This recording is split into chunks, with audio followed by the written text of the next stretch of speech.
Hey there, you wonderful listeners. I have a question for you. Do you want to make a podcast? Well, Spotify's got a platform that lets you make one super easily and then distribute it everywhere and even earn money all in one place and for free. How can you beat that? It's called Spotify for Podcasters. And here is how it works. Spotify for Podcasters lets you record and edit podcasts right from your phone or computer. So no matter what your setup is like, you can start creating today. Then you can distribute your podcast to Spotify and everywhere else podcasts are heard.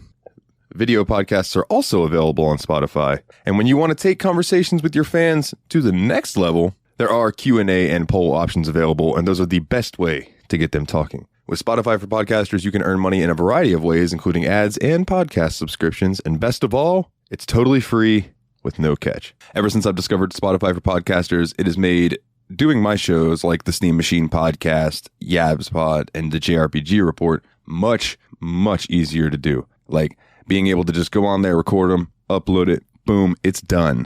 I don't have to pay for a site service to host or anything like that. It's fantastic. So I highly recommend that you give it a try. Download the Spotify for Podcasters app or go to www.spotify.com/podcasters to get started today. This week on the Steam Machine Podcast, 6 inches for Jesus.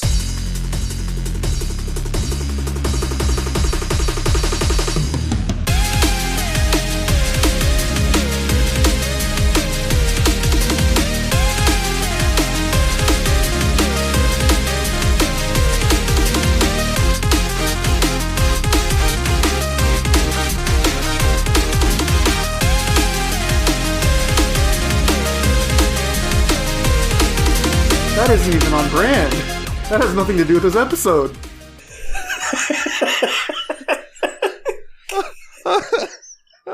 hello, everyone. Welcome back to the Steam Machine Podcast.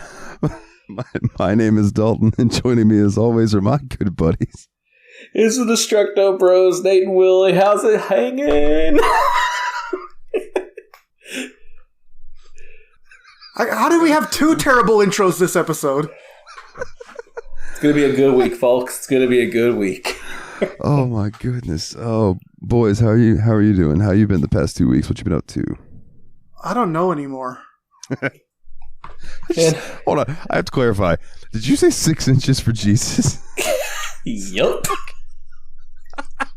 Okay, that's what I thought. Oh, my goodness. Yeah. Yeah. What have you guys been up to, man? Anything interesting? Play anything interesting? I mean, it's been a good couple weeks, man. Like, because obviously we just came off the 4th of July holiday, so we're all trying to get back into the swing of things. But most importantly, Friday, the Volume 2 of Season 4 of Stranger Things dropped. And damn, man, it's so good. Like, I'm telling y'all, Dalton, watch the show. I really, really think you, of all people, would massively appreciate it. Because it's got the good horror, got the good music, and everything like that in it. But, man, if you've seen it, audience, and you know the scene, that scene, now I feel like I have to go out and buy an electric guitar. Like, I'm probably going to end up with an electric guitar in the next month, because now I can't help it. Yeah. I've seen the particular scene that you're talking about on Facebook and stuff, and yeah, that scene's pretty fucking rad, dude. It's pretty fucking rad. Unfortunately, the scene that I was watching cut off before it actually played the entire thing, but that intro, like, it was badass.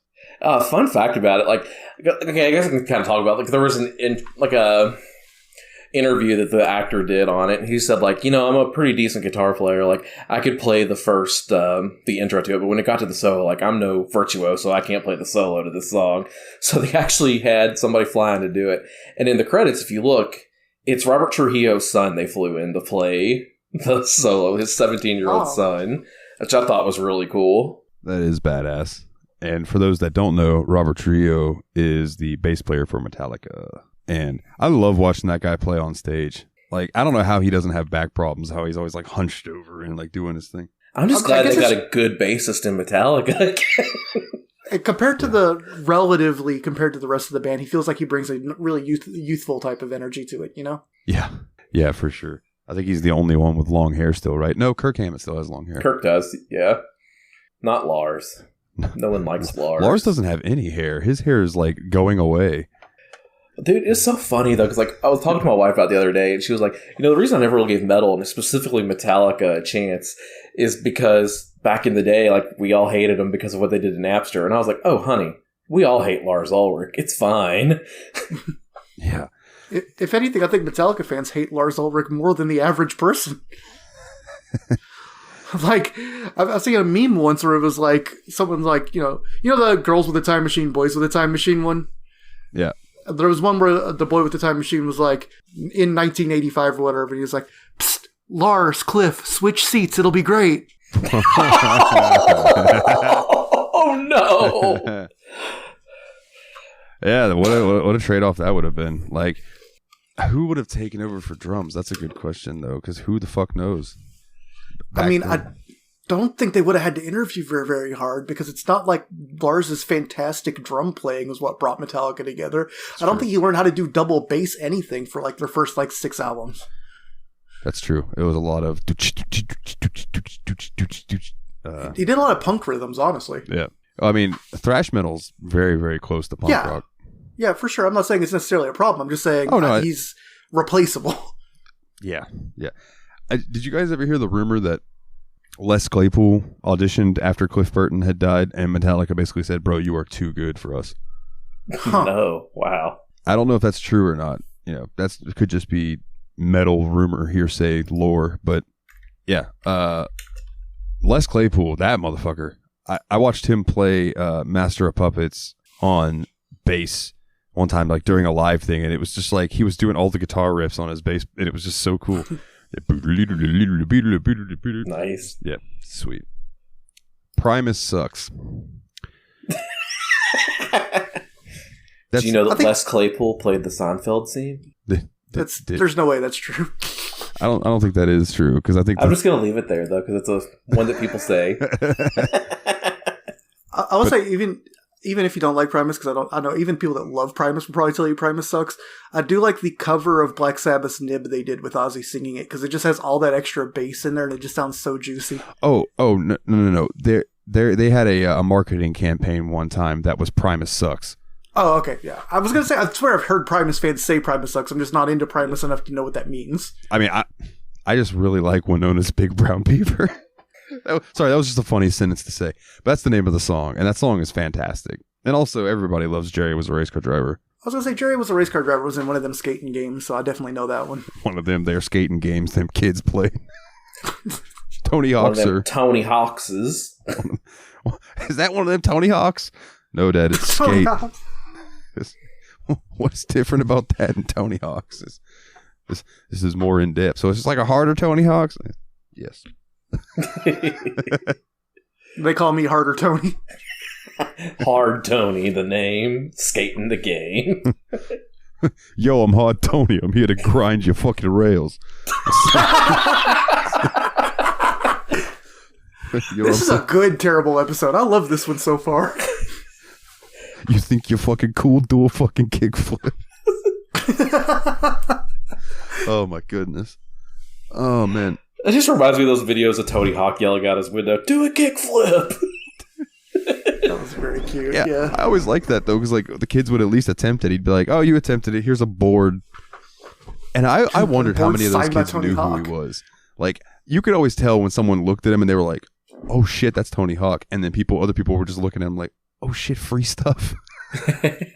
Well, there's always stories about Tony Hawk like going to the airport and stuff, where it's like he shows people his ID. He's like, "Oh, your name's Tony Hawk, like the skater," and he's just like, "Uh huh." They don't even realize it's Tony Hawk. I feel like half of his Twitter at this point is just like variations on that, because it happens so often to him. Because it makes sense, he flies a lot. He's in a lot of places where he's going to get ID'd and check into hotels and give his name to people. But he's like that perfect level of celebrity where you don't immediately go, "Oh shit, that's, famous guy." Apparently, I saw a video the other day that happens to Rowan Atkinson as well.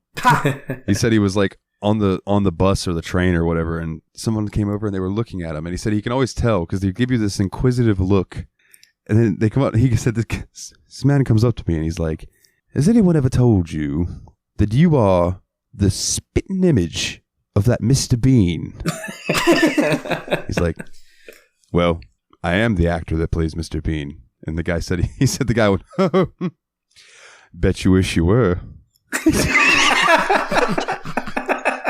I'm like, that just has to be so funny for them to know, like, Yeah. well, I mean, I actually am, but okay, yeah, whatever. So talking about games, I've been playing the shit out of this game called House Flipper. Yeah. Okay. And I've seen that in your Steam a lot lately. And like, despite what it sounds like, it's not like a dolphin with a weird amalgamated arm, like with a house on it, you know, like House Flipper. Oh, now I just kind of wish there was a game where there was a dolphin that was a doctor with a crippling pill addiction that was kind of a jerk. House Flipper.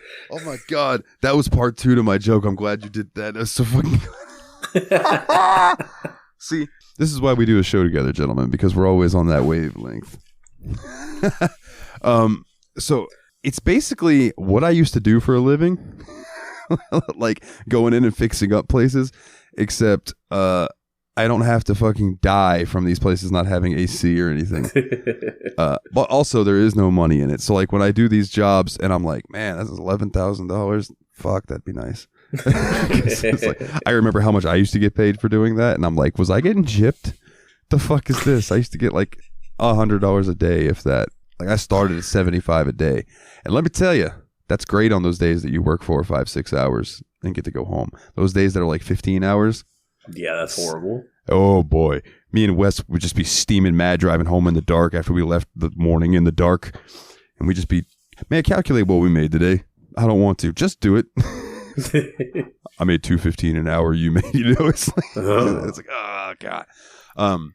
But video games really set us up for unrealistic expectations of how much money we'll get doing stuff. Because man, I remember the other day when you sent us an image from Yakuza where you made 600 million yen for beating one dude up, and I'm like, I don't think you could win a prize fight and make $6 million for it. That would be so nice. I'd fight somebody for $6 million. I'd fight anyone. I would fight Mike Tyson. I would absolutely take a dive for $6 million. Yeah. I would let Mike Tyson beat the fuck out of me for however many rounds it took, probably one. Rounds is optimistic. Right. Yeah, the fact that I put a plural on there, I'm giving myself way more credit than I deserve. Just like that scene from the first Spider-Man movie where you just climb up into the corner of the ring and hide. Hide from Macho Man, who's down there just looking as roided as ever. Bone saw is ready. The only difference in this scene is Mike has already punched you, and it's your soul up there hiding in the corner. St. Royd's Point Slim Jim. But I don't know. It's just like. So, for example, I went into this house. I got an order from this kid who was like, "Yo, I had a huge party and my parents are coming home and I need help cleaning up my house. I can't do it all before they get here." Okay, so I go in there. There's fucking mud everywhere on the floor. There's trash bags and fucking beer bottles and cans everywhere. There's roaches, and I'm like, "Fuck!" So you have to go in there and just clean it all up, right? But the whole goal is to do these side jobs for people to build up money, which then you take and buy your own houses and fix those up and then sell them and yada yada. And it's like, I don't know, it's not super interesting to talk about, but like playing it is super chill, you know? Yeah. I've watched a friend stream this game to me before, and it just, like an early version, I think when it was in like pre-alpha or beta or whatever, and it just seemed like a really relaxing process, and you get to make a lot of little decisions like with paint colors and stuff, and like he was like deliberately choosing hideous paints, like he's gonna make everything 70s avocado green and shit. Nice. Just for the laughs. But like, it seems, I don't know, like strangely fulfilling looking. This is one of those kind of games where you can just throw some music on, chill out, and fix up a house, pretty much. 100%. I've been listening to wrestling podcasts and just fixing things. And just takes me back to Ultimate Fishing Simulator and Underground 80s, baby. It would 100% be another game like that, although I don't know if there's multiplayer. But I could absolutely see us three doing that for the show and all just like sitting in chat like we are now, but we're just fixing houses and talking bullshit. Yeah, I'm wondering if we ever get to American Truck Simulator, if that's going to be the kind of game where we can just listen to our tunes and cruise down the highway. So, dude, we could CB lingo each other the whole time. Oh, buddy, I'm driving down the dime right now, trying to pull a double nickel. Got ourselves a convoy. Breaker 19. What was it? 10 for you, some bitch, pile of monkey nuts. Was it from a Gold Member? I think when he's like, woohoo. American Truck Simulator, I want to say it's got some radio stations, but you can also, like, it comes in the files for the game. There's a folder where you can put your own MP3s. You know what's easier than that? Just opening up an app and playing it. Yeah, I know that. But I mean, it's like I did it for Grand Theft Auto 5 as well. And I think on 4 you can do it too, on the PC versions at least. There's a folder for that. And then in the radio stations in Grand Theft Auto 5, there's one called like self.fm. And it plays through all your music, but it still puts in commercials like normal Grand Theft Auto stuff does. And as far as multiplayer in American Truck Simulator, I've looked into it. There is a way to do convoys, just not sure how it works. But would 100% CB radio fuck around with you guys while we're making deliveries? That'd be awesome. I mean, it's going to be awesome. Because at the end of this episode, that poll's over. True. True. So if it's finally still winning, official. if it's let me check real quick. Make sure nothing's crept past it while we weren't looking. Nope, it is. While you're talking, I could say that you mentioned Grand Theft Auto 4. I want to say that today or yesterday we got some news that there had been a rumored remaster of GTA 4, and apparently that is not going to be a thing. Oh yeah, like that the definitive edition had been so poorly received that GTA people are not really interested in doing any more remakes at this moment. Yeah, and Red Dead, the first Red Dead was going to get a remaster. Yeah. They shelved that as well. It's a bummer, man. The first Red Dead is in Red Dead Revolver or Red Dead Redemption 1? Red Dead Redemption 1. Okay. When did Red Dead Redemption come out? Like, what year was that game? Red Dead Redemption, that's PS3. I have it on PS3. Yeah, I was going to say, it's old enough to have it on PS3, I think. So okay. I can tell you really quick. I was just curious if it was... Because, like, some games aren't old enough to warrant a remaster or remake, and then they do it anyway. I was wondering if that was actually old enough to warrant it, essentially. It's 12 years old, May 18th, 2010. Okay, I think it deserves it then. Especially since 2 was so well received, I feel like Red Dead Redemption is a game that could definitely use a little bit of upgrading for the modern gamer that's going to want to go back and play it after 2. Yeah, and that's kind of like what's going on, I think, with they're remaking The Last of Us Part 1, which I feel like didn't come out that long ago, but it's another PS3 game. Although it did get a PS4 version as well, but old Red Dead didn't, and now it won't apparently. But if they would just I was hoping that they would do a remaster for that and release it on PC. That way I had both of them on PC, because Red Dead 2 is a prequel to Red Dead 1. Mm-hmm. So it's like, I want them both. I also did see that they're working on Grand Theft Auto 6, but it's not planned to release for another, I don't know, 6 to 7 years or something like that. And then they'll be working on Red Dead 3. And I'm like, oh my God, dude, I'm going to be an old ass man when some of these games finally come out. Yeah. Place your bets, boys. Who comes out first? GTA 6 or Elder Scrolls 6? Jesus. Oh, I bet Elder Scrolls 6 comes out first. I actually believe that, yeah. Now, I'm leaning that way just because they seem like they have actual forward progress on that one. The real question is, what comes first, GTA 6 or Fallout 5? Because Fallout 5 isn't slated to start work until after Starfield's been out and they're doing close to done on Elder Scrolls 6. Ooh, that's a hard one to say. Rockstar's kind of a butthead, though, so I don't know. It might be true. That's true. Dude, I was thinking, somebody in another Discord that I'm in posted a thing about Diablo Immortal, and they were like, while this is shitty, this is going to fund the big AAA games that they want to do. I hope so. And I'm hoping that Grand Theft Auto 6, they basically have an infinite supply of money from Grand Theft Auto Online that they could put towards Grand Theft Auto 6. So hopefully that game will be badass.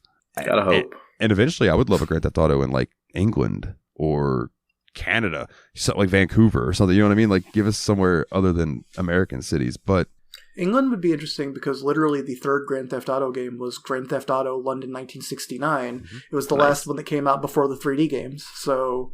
and I think that also came out before Austin Powers, which is kind of crazy that they were doing a British 1960s thing. Yeah, baby. God, I love Austin Powers. Sorry. Anyway, so I'm just saying, I think it'd be cool if they went back to London. Although they would probably make a fictionalized thing instead of calling it Londoning, and it would probably be Castle City or I don't know, Castle Rock. And they do some hilarious joke where instead of the Eye of London, the Ferris wheel is called the Brown Eye of London, and it looked kind of like a butthole. Good lord. Because that crazy South Park humor they love so much. Another game that I tried this week that is one that I really think that you guys would dig. It's called Forewarned. I know we talked about this in our chat a little bit. So it's very, very, very, very reminiscent of Phasmophobia, right? Except instead of going into haunted houses, you were going into ancient Egyptian tombs searching for a relic. Just a quick go through of how you do it. You go up into your little main area. There's like a laptop and some screens that you can download information about what you're supposed to do to your little tablet that you carry. But then you open your backpack and you have your choice. You can carry 4 or 5 things. I don't remember, but I always leave one space in case you find something of worth down there. But you have your torch, a lighter, one of the things that you can talk to the ghosts with. I can't remember the name of them. Then you also have like a size meter and then a flashlight. There's like a couple other things. And a metal detector. But when you're down in the actual tomb, dude, the atmosphere that they have like going on in your headphones is so fucking good. And like when we would be talking to one another, the way they do the echo and stuff on the voice, it sounds like you're in a big fucking chamber. Nice. Huh. And when you start walking away from one another, yeah, eventually you just can't hear one another. And so I was walking around going, Steph, where the fuck are Steph? And she's like, what? What is it? I'm like, we have to go. I found the relic and now the thing's fucking manifested. Let's go. Because that's what happens. Once you find the relic, the Magi or whatever it's called manifests. And then you have to find the blue lever to open the door to be able to get out and survive. Now, the reason I bring this up is there was a moment that I thought was really cool that I thought you guys would get a kick out of. So, whenever you die, you get taken to this afterlife thing, and you have 2 portals that you can go through.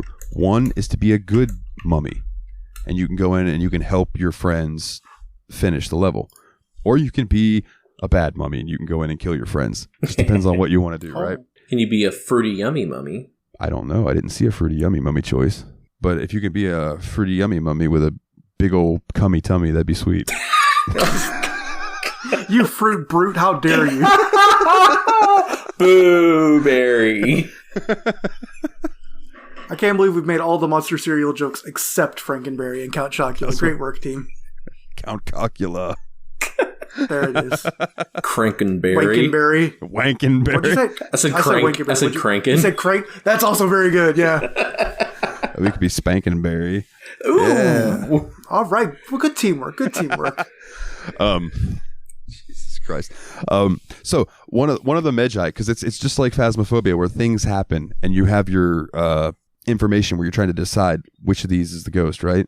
So you have to figure that out in order to open the door to get to where the relic is.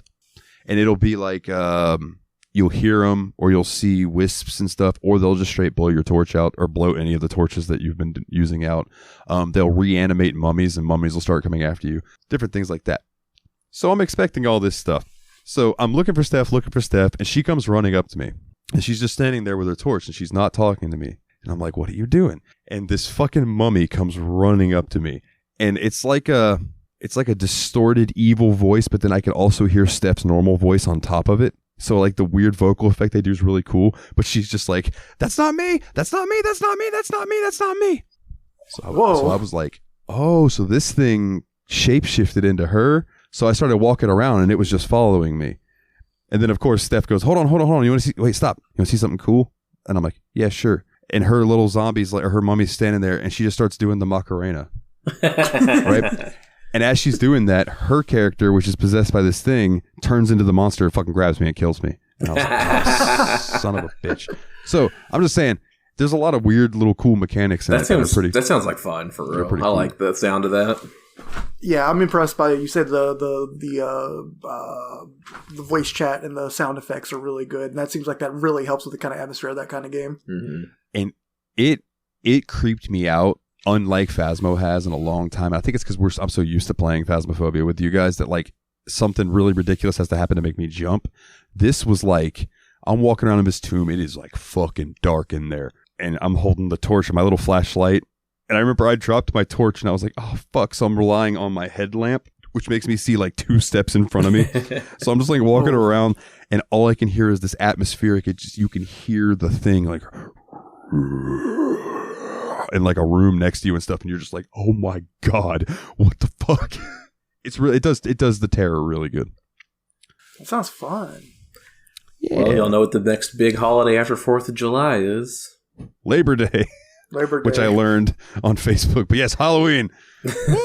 I said one that people actually care about. Yeah, Halloween, dude. I can't fucking wait. Spooky games coming back. Yeah, we got to figure out how we're gonna do that. We can hash that out off the episode. Yeah, we don't have to do that. Right. We don't have to do that on July 5th.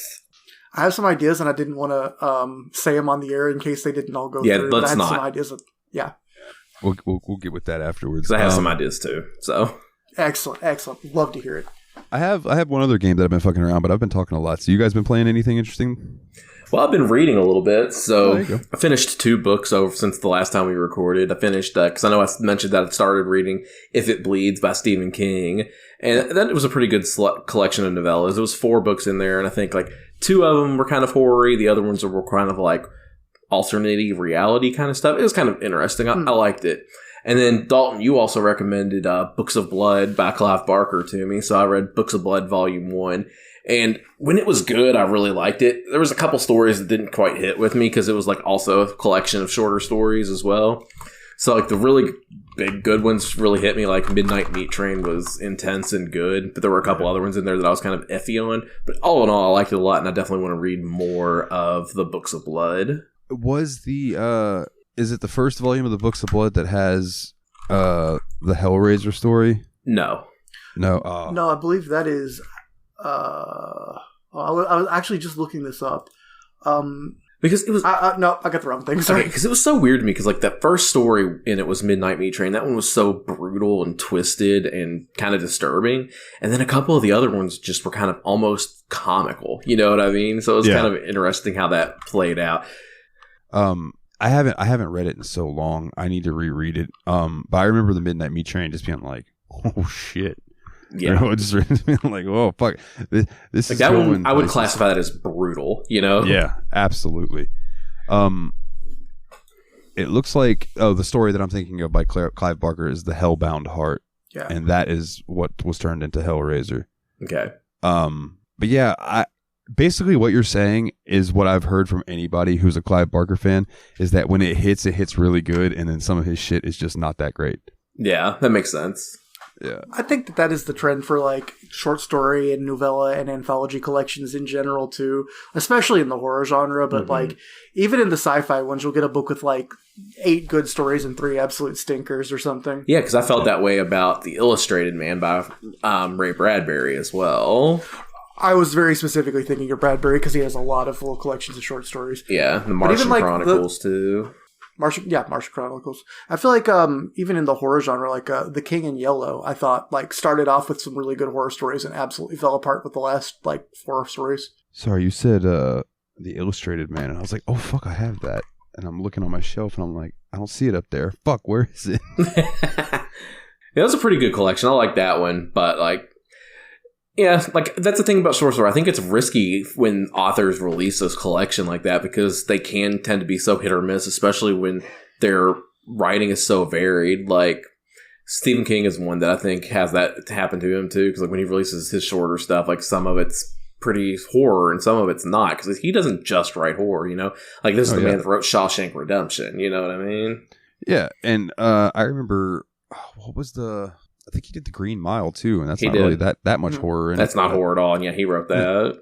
It's like weird fiction, if anything. Supernatural, yeah. One of my favorite Stephen King books was like apparently it's not very liked by like normal Stephen King fans, but it was called Cell. Yeah. I haven't read that one. It's just like then I don't want to give away too much about it, but it basically something happens that causes the world to fuck up, and it's a really good book, but people just, I don't know, didn't like it for some reason. And quick, it looks like I was wrong. Hellbound Heart is not part of Books of Blood. It was part of Night Visions Part 3. Oh, okay. Which I didn't know that was even a thing, so there you go. I'm sure I'll get around to some more Barker coming up pretty soon. Other than that, also played a few other games too. I started because I've been thinking about buying this one for a while, and it's like, you know what, screw it, I want to play it, I'm going to buy it. It was Super Monkey Ball Banana Mania. That game is fantastically fun. Like, if you're not one to get frustrated with doing the same thing over again, like when you screw up and you can kind of see what you have to do next, I think it's a really good game for that kind of player where it's just like, laugh when you die, because like the levels are all max 1 minute long, you know what I mean? So it's just a really, like, if you're familiar with the concept of Super Monkey Ball, you know what I'm talking about. It's just a really stupid fun game that has surprisingly more depth to it than I figured it would. Like, there's a lot more gameplay. Like, I think I've put 5 hours into it and I haven't played the whole game yet, so I was pretty impressed by that. And then, how do you mean by depth? Like, isn't it kind of a bunch of short, like, puzzles, like reflex based? Like, what would you consider to be the depth of it? Well, it's kind of a collection. It has like pretty much remade the first 2 GameCube games of Super Monkey Ball in it, and then they added like challenge modes and things like that as well. And there's a story mode. I guess that's kind of by depth. It's like there's multiple modes of play to it. And then you also have the Super Monkey Ball mini games where there's like basically Mario Kart on Monkey Ball is one of the mini games in it. So it has a lot of neat stuff like that. And then, okay, so just plenty to do. Yeah. That sounds awesome. Yeah. And other than that, I started playing Yooka-Laylee in the Impossible Lair, which is kind of like their Donkey Kong Country tribute game. And that's been a good time too, but I ended up spending more time in Super Monkey Ball. So while we play FF7 in the coming weeks, I plan on kind of playing those because I was a bad boy. I cheated a little bit and I got FF7 on the Switch over the weekend so I could play it while I was out of town. So I kind of got a little bit of a couple-hour head start on Final Fantasy VII. Nothing wrong with that. I think I can go ahead and speak for the entire group when I say that we had a little bit of blur this week and didn't focus super hard on Planet Coaster, because I also spent a lot of this time finishing up subquests on Yakuza 0 that I didn't get around to when we got our recording done. Yeah. Yeah. Well, I think this was kind of those weeks where we kind of just had a game where we could jump in, play for a while, and still do whatever else we wanted to outside of it. Yeah. I will say I finished the Pocket Circuit in Yakuza 0 and the real estate business, and both of those were really fun. So, like, I'm still not even done with that game yet. Although, you know, the next game is so time-consuming that I'm going to have to try to devote most of my gaming time to it. Yeah. I know Jeremy's happy because Yakuza 0 is getting put on Game Pass. Yeah, after I went and bought the entire series, I decided to put Yakuza 0, Kiwami, and Kiwami 2 on Game Pass again. Yeah. But at least now, like, you know, say a year from now, or 2 years from now, you can go back and play it, not have to worry if it's still on Game Pass or not. You know, you own that motherfucker. I'm not even a little worried about it, because, like, sometimes I'll get a game on Epic or one of those free games from somewhere else and still buy it on Steam because I'm a whore for Steam achievements. Yep. Yeah. You know, real quick, you were talking about Super Monkey Ball. I categorize that with games like Katamari, where it's like, they're super fucking Japanese, but they translate over here really well. Yeah. Oh, there's nothing not Japanese about Super Monkey Ball. Like, the cutscenes in that game, it's like, I don't know what's going on, but I like it. Yeah, absolutely. And Katamari is a lot like that, too. And I wonder, that'll be a fun episode when we finally get to Katamari Damacy. Yeah, that's a game I've wanted to play for a while, so I'd be excited whenever we get around to that. The fucking music is so good. I haven't played a single game in the series, and I still get the main theme stuck in my head sometime. La la la la la la la Katamari Damacy. Man, so random. Speaking of Katamari, really quick, there used to be a phone game that I would play that I loved. I might have brought this up on the show before. Called Tap My Katamari, and it had the best version of Lonely Rolling Star, which is just a song that's used throughout the Katamari series. But the game was shut down. You can't play it anymore. Oh, so I found an APK file of it, and it still lets you play offline. So I can't like do the connect to get the extra stuff, or I can't do the watch a video to make it go faster or anything. But I can still play it and listen to the music, which I'm cool with. Nice. Nate, that's not the only games. I saw you play a game for a couple hours before we recorded earlier today, too. Oh, yeah. I kind of decided to mess around on Ultimate Doom a little bit. I played through episode 1 of Ultimate Doom. And you know what? I forgot how easy, because like we played Doom 2 and Doom 2016 for the podcast. I kind of forgot how easy the first episode of Doom was. So I played it on the Hey Not Too Rough difficulty. Oh, wow. I breezed through that game. It was so easy, but it was such a good time just killing all these demons, because we kind of were like on a metal kick this afternoon. We were just kind of just talking about all the metal we like, and so I was like, that got me thinking. Then somehow a Doom link got thrown in there, so I was like, I'm gonna go play Ultimate Doom for a little while today. Are you sure you weren't playing Doom 3? Dude, I don't know why Discord thinks it's Doom 3. It's the weirdest thing, because I'm just sitting there and I look over and it says Turtle Bear Man is now playing Doom 3. I'm like, no, I'm not. I don't even own Doom 3. And like I said, the only possible explanation I can think of is that in Doom 3 BFG edition, like it has the Doom 1 and Doom 2 in it where you can play it. But yeah. Even still, I think it would have said Doom 3 BFG edition, or I could be wrong, but yeah, it was very strange. The weirdest thing. I wonder what would happen if I booted up Doom 2, because would it do the same thing? Well, you said you were playing Ultimate Doom? Yeah. Yeah. Was that like the third release? Like, did that come out? Is Discord just being very literal with that being? No. Ultimate Doom is a version of the very first Doom. Yeah, no, because like it shows the Doom 3 logo from Doom 3 when I was loading it up. Well, that's even weirder. Yeah, like I have no explanation for it other than what you said, that like Doom 3 has like the ports of Doom 1 and 2 in it, and maybe Discord got confused. But yeah, I was like, what? No, I'm not. I've been fucking around with a game called Mountain Blade Warband. It's basically like a medieval sandbox. They drop you in and they're like, have fun. I mean, the opening guy kind of explains to you, he wants you to like go gather a couple people for your party. But basically what you're doing is you're trying to gather up like an army, and then you want to either start your own kingdom or become a vassal for a kingdom and like everything. Like I helped a guy who said that he was the rightful owner to the kingdom of the Nords, so I helped him take over the kingdom of the Nords. So far it kind of reminds me of a mix between Total War and like Civilization. And it's been fun. But it's so very kind of like much a strategy type game. In a way, yeah. You definitely want to like think about what you're doing, but it's also like you can lead your troops in battle, and then it puts you into third person or first person, and then you go in and you fucking fight. Cool. I sent you those screenshots of my character just soaking with blood, and that's when you're like, that was from a siege, when I ran a siege on a castle to take that castle over, and it's a fun fucking game. It really makes me want to check out Mountain Blade 2 Bannerlord is out. And it's still in early access, but it's like basically like Warband, but better from what I've read. And I'm like, fuck, this game's fun as fuck, but dated. If I could get this style of game and some new graphics, yes, please. New pair of shoes, I'll take it. But I know you guys aren't as big on the sandbox games as I am, even though we did play a sandbox game this week, in a way. Yeah.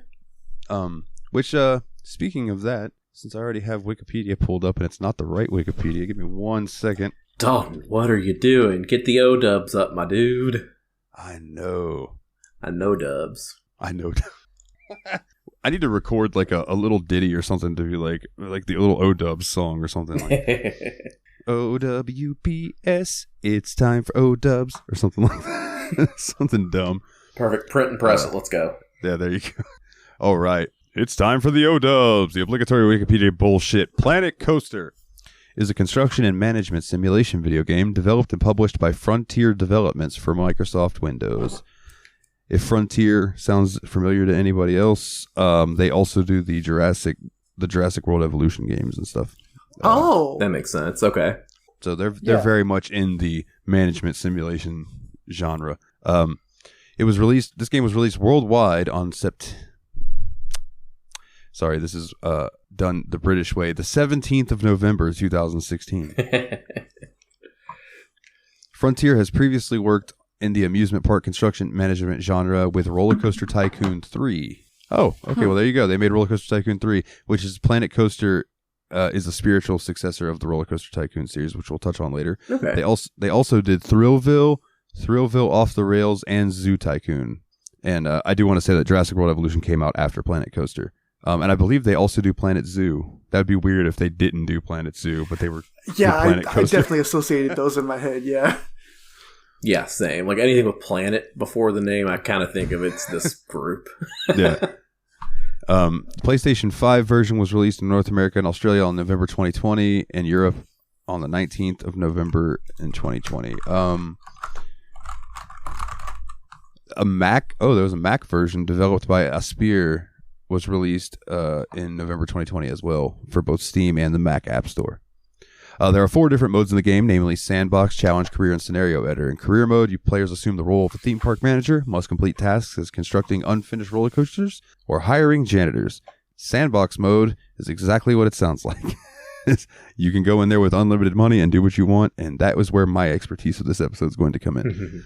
The Challenge Mode is similar to Sandbox Mode, but with added difficulty, as you will actually have to take funds into account, which is the other mode that I really do enjoy. Scenario Mode, which was added in the 1.4.0 update, is similar to a Career Mode, which let's go ahead and bring that up before I forget about it. There was a weird glitch in this game that we ran into. Yeah, it was really unexplainable. Like, I guess it's explainable, but like, it seems like such a weird oversight, and it affected all of us. At least I know it did. Yeah, it did affect all of us. You too, Willie.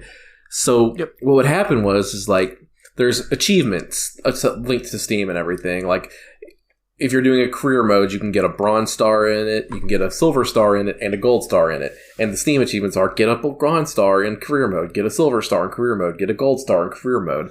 However, I would only be able, like, I would do the entire mission for this career mode level, and I would get the bronze star in the game. Cool, I got my achievement. I get the silver star, no achievement. Got the gold star, no achievement.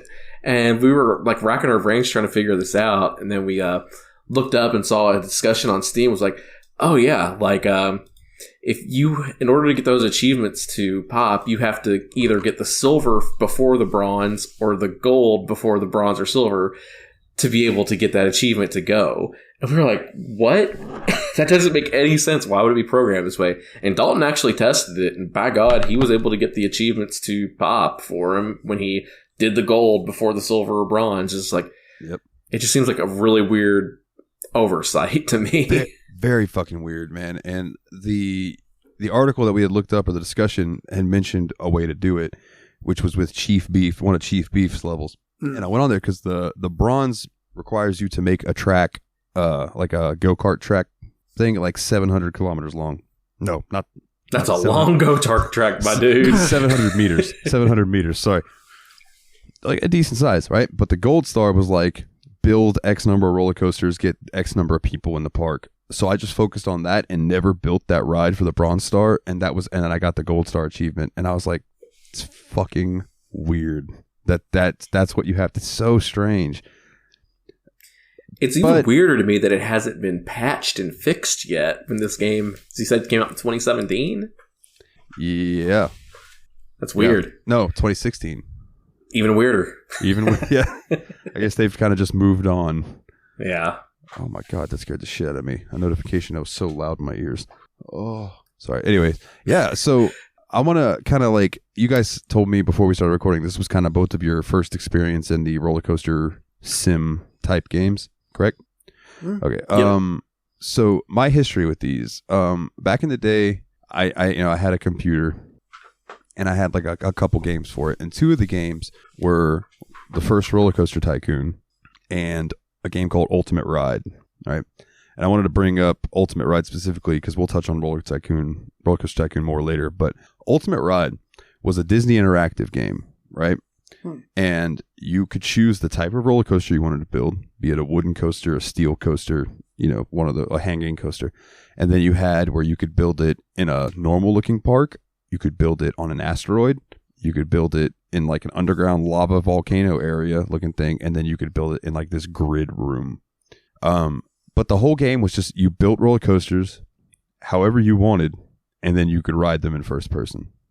Nice. So I would build these coasters that would rise up out of the atmosphere of the asteroid and then drop down and then do all this crazy shit. And it was such a fun game to play as a kid. And I actually semi got that feeling from Planet Coaster with some of the stuff that you could do, where you could ride first person in your rides after you were done with them, Yeah. So I thought that was very cool that trend has continued on, I think that that's something that's really interesting about this game too, is that it's not just a tycoon game, but also lets you build your own fantasy coasters and ride them and things like that too. Like it's trying to scratch multiple itches out there. Yeah, absolutely. So being is that this was y'all's first experience with this type of game, what were your opening thoughts? Like what kind of was your first impression?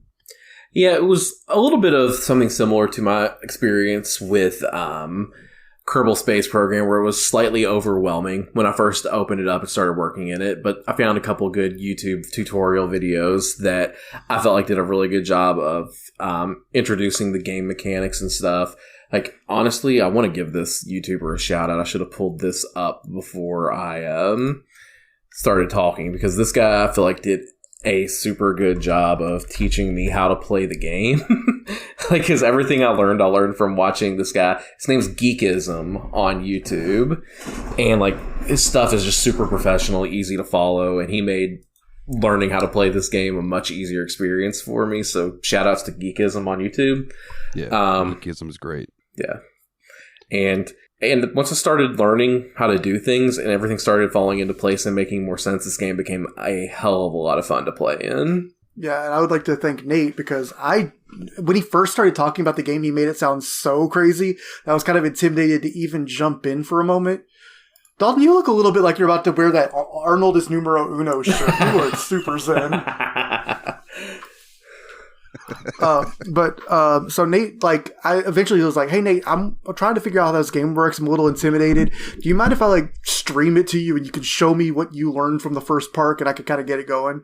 And so we did that, and he showed me like some of the basics about like, you know, which way you want to orient your queues so that the riders have plenty of place to wait in line, and how to make your rides more valuable when you first start, and you know, how to build a bathroom so half of the doors actually end up connecting, since that's apparently a pretty big problem. Yeah, I did. I remember when I first started installing bathrooms, I was like, I'd get notifications like, bathroom entrance B is inaccessible or whatever. And I was like, this has multiple entrances. So you basically had to build a path around both sides of the bathroom unit because there were stalls on each side that they could get into. I only saw the front face of it when I was starting out.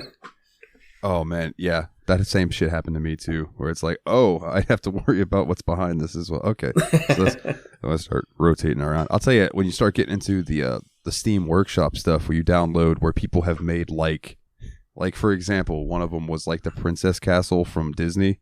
And you could put that down, and then you could do walkways inside of it. And all inside of this fucking thing were shops built inside. Wow. So then you're having to figure out how to do pathways to all of these. And it was such a pain.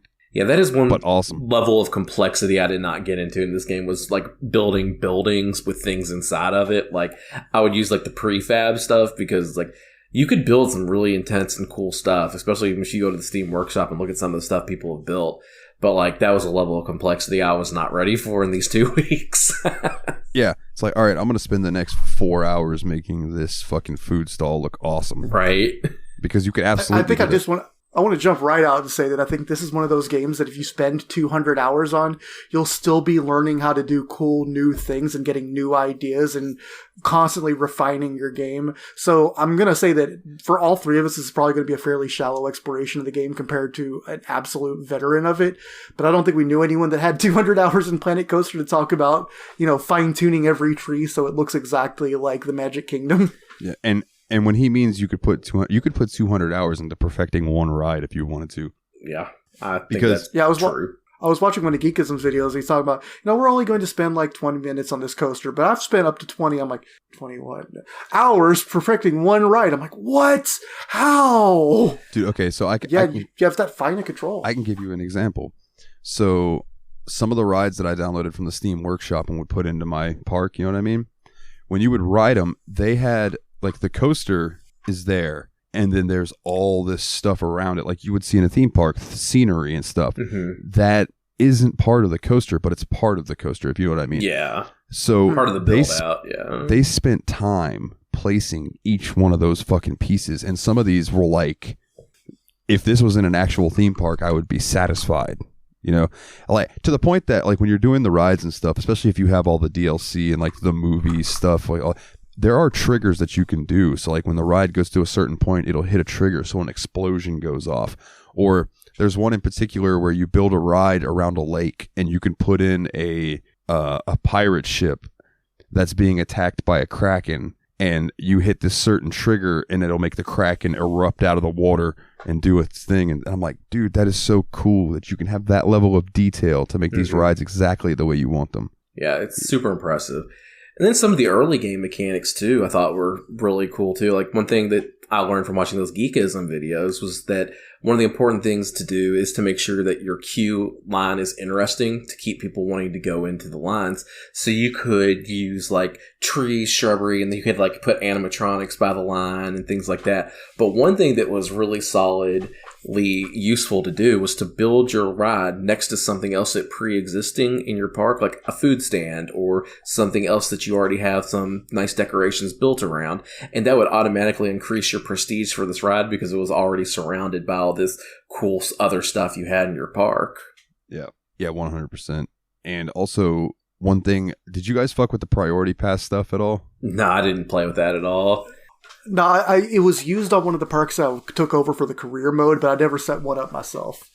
Because I did watch a video about it, and the way the priority queues work is wild, because like you have to start it inside the regular queue and then build a separate queue that jumps to the front of the regular queue, but it isn't like a separate queue to the ride itself. It's so strange. That's what I was going to say, is they're fucking weird, but they're another way for you to make money. Yeah. You know, because you could charge $30 for a priority pass. People buy that shit. And some of the prefab rides that I would, be building the walkways for would have doorways that above it would say priority pass. So, like, that was the way the priority pass was supposed to go. And I'm like, fuck yeah, thank you for telling me that, because I would have had no idea. Yeah. And I guess I kind of want to talk. So we talked a little bit about the beginning of the game and kind of stuff that you could do. Let's talk a little bit more about the different modes. So we mentioned career mode. And so I guess a good place to start with that is we were talking about how there's like things you can do to get like your bronze, silver, and gold star. It's basically like you take over a park that's already in existence, and it gives you missions that it wants you to accomplish. Like, I know one of the early ones was just like build a ride, build 2 rides to get the silver star and get this many people in your park. And then the 3rd star on it was get your park attendance up to 1,000 in a day, build 4 rides, etc. So it did a really good job. I think this game, I will say, had really bad introduction. There was no real good tutorial for anything in this game. So looking up those YouTube videos for me was crucial. But I will say that once you do learn a little bit about the game, the missions themselves kind of lead you in a tutorial-like way. But figuring it out on your own would still be a little bit of a pain in the ass. Yeah, absolutely. I think that seems really fair. I think that with guidance, the early game career mode missions were laid out so that they're definitely trying to teach you something and teach you things one by one. But yeah, without someone there to tell you, like, this is how you make sure your janitors are actually in a helpful area instead of just roaming the whole park, or this is how you, build a ride so that the queue isn't only 4 inches long. Yeah. That was one thing I had to learn, was how to route my queues in almost like a snake pattern so I could get more people in the queue. Yeah, one thing that I learned to do was to put your queue at the back of the entrance to the ride, at the back of the ride, and then build it all the way out and kind of snake it back around to the main path so that it was longer, and then have the exit to the ride just let out directly onto the main path, which I thought was a pretty useful way to make sure that the routing kept moving with the ride. Plus, I feel like it gave you a great way to have your queue pass through interesting terrain. Mm-hmm. Yeah. And for me, like, I really liked career mode because, like, I'm kind of more of a goal-oriented type gamer, so I spent a lot of time playing those because I just felt like that little rush of adrenaline, like, hey, here's a star, good job, buddy. Like, I like that feeling in video games, so I liked career mode a lot. Oh, yeah. Did either of you dabble in challenge mode at all? I didn't. I wanted to hear more about that because I think you mentioned that you played in challenge mode, so I'd like to hear a little bit about that as well. Yeah, so basically the way challenge mode works is they drop you into a completely empty park, much like sandbox mode. But you have, like, in sandbox down there in the corner, it says unlimited by your money, right? Mm-hmm. When you drop into challenge mode, I don't remember exactly how much you have, but you only have enough for, like, bare bones at first. You know what I mean? And you build your park up, and as you're having people come in and get stuff up in the corner, like where you would normally see your stars, right? You hit that, and a little window opens up that just gives you random challenges. Like, one was build a restaurant, So I built that, and it gave me like, $500 for that or whatever. And then Okay. then more would show up where they were like, have 1,500 concurrent people, build a ride that has, build a ride that hits, I think it was 80 miles an hour, 75 miles an hour, have a ride that drops 200 meters, like those types of challenges would pop up. And then some of them would be like, one that I ended up hitting the button to make it go away because I just couldn't figure out how to do it was have your monthly revenue of your restaurant reach like $1,000. Mm-hmm. And I was like, well, surely that's not going to be that hard. It's fucking not as easy as you would think. That sounds like a really cool mode, though. So, like, instead of just having like 3 goals from the get-go, it kind of throws new goals at you as you progress within your park you're building, essentially. Yeah, and I think it just perpetually keeps throwing goals at you until. I like that. I might have to play with that because that sounds like a lot of fun too. More focused than the regular sandbox mode, but more open than the career mode. Yeah. And Nate, I think you said that the Geekism guy said this in one of his videos, but it does feel odd that the mode called challenge mode is the one where you develop a park from the beginning of its career over the developments, whereas the one that's called career mode has you just doing specific challenges in existing parks. Yeah, that is like that is kind of seems like backwards. That is very ass backwards. Yeah. Yeah. Yeah, I think that is something I heard in the Geekism video that I watched. Yeah. I don't know, man. I really enjoyed sandbox mode because it allowed me to be creative with whatever the fuck I wanted to do. But challenge mode was a lot more satisfying. Yeah. I see that. And I played in sandbox mode quite a bit too, because I just like to see what I could do to torture people. Essentially, like I built like monster coasters that said, "Yeah, this exceeds G-force. It's probably going to kill people." I didn't really say that last part, but I was like, "This exceeds the G-force. This is not safe for humans." I was like, "Nice." That reminds me, we had who was it? It was Fenris posted a thing about the euthanasia coaster. Oh yeah, I remember seeing that a long time ago. Like there was like a concept for a roller coaster that you could get on when you were at the end of your life, and you would just ride this roller coaster and it would just end. Like, I'm not exactly sure how it worked physiologically. I'm sure there's a good explanation for it. I think the idea was that you would just suffer so many G-forces at once, you would just lose consciousness, and then it would keep putting more G's on until you just weren't going to wake up. Nice. Yeah. So basically, from this drawing that I'm looking at, it goes way the fuck up, like way up, and then drops down. And when you get to the bottom, it literally goes like curves a little bit and then throws you into a loop, and then immediately throws you into a slightly smaller loop, and then a slightly tighter loop, and a slightly tighter loop. So as you're going through those loops at that speed, it's hitting you with G-forces your body can't handle. Got it. So it's like you pass out on the first or second loop, and then you are dead by the very last one. I don't know if I don't know if that'd be a humane way to go, but at least it sounds like it'd be fun at the beginning. Hey, I think you'd pass out. I mean, obviously you would. Like that's what it's designed to make you do. Yeah. But it wouldn't. I don't know. I guess depending on how sick you were, if you just wanted to go out with a bang. I mean, it certainly sounds better than falling with a big stop at the end. No joke. The ride, I would like if they ever made that. I need it. Like when the ride comes to a stop at the end, it's like, tss, I need to hear the road warriors. Oh, what a rush. It reminds me of like that first episode of Futurama where Bender's in the machine. The suicide machine. Yeah. And doesn't Fry go in there thinking it's a phone booth? Bender's like, hey man, this is our take. Yeah. Oh god, I love Futurama so much. It's been a while since I've even watched any of it. That scene just still sticks out to me. So something that in the sandbox mode didn't fuck with me as much as it did in challenge mode was keeping my workers and my guests happy. Because in sandbox mode, like if the guests were like, this park's kind of dirty over here, I would open the menu, place a bunch of trash cans, and then buy like 3 or 4 new janitors and just drop them in that area. Right? When challenge mode, you can't afford to do that shit. Yeah. You could put trash cans down, but like if you have a bunch of janitors, that's a monthly concurrent cost, you know?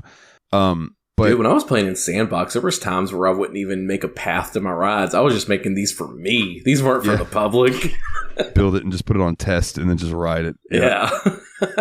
One thing that I did learn is to periodically place, what were they called? They were buildings specifically for your workers.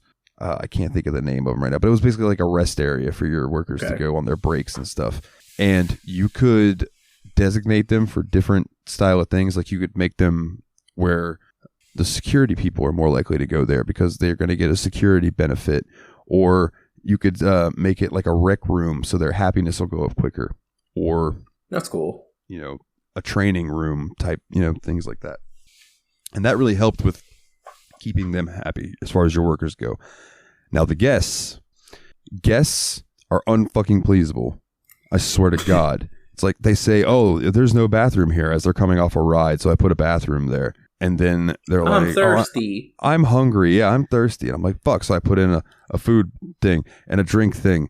And then somebody on the other side of the park's like, I'm thirsty. And they're 20 feet away from a fucking Slurpee machine or something.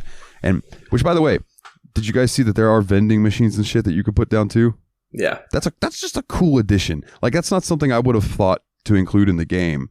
Yeah. Just some vending machines, but you can, and that's fucking super cool. My favorite unpleasable guest thing was definitely you look at a ride and be like, 25% of guests think this ride is a fantastic value. 24% of guests think this ride is crazy expensive. Yeah.